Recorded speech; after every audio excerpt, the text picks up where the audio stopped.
and really not being that concerned about who I used to be and just saying, well, it's college, I'm supposed to explore.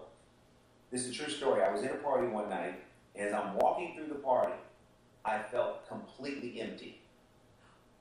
I felt like I was an alien in a foreign country.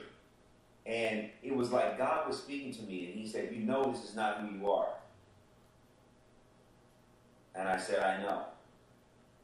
And I never forget, I went home after that night, and I just said, I got to get back to who I know is real. I need to get back to who I am, because if I keep floating like this, I don't know who I'll become. And then the next weekend, when people wanted to go out, I said, guys, I can't go out. And they said, well, why? I said, well, I observed the Sabbath. Well, you didn't observe the Sabbath last week? I said, yeah, I know, but, I have observed the Sabbath. Picking it back up, you know what I mean?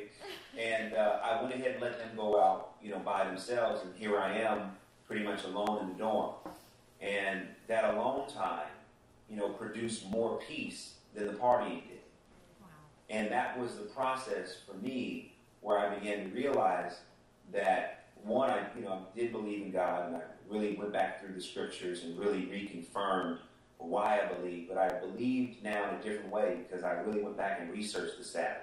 I really went back and researched, what it meant to be a Christian, a life of Christ. I had to go back and study for myself so that I could own it for myself.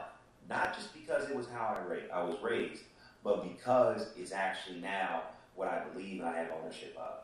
And that process for me in freshman year was critical. And what I found is, even though some nights I'd be alone in the dorm, there was more peace there than being with the crowd and knowing that I was misplaced.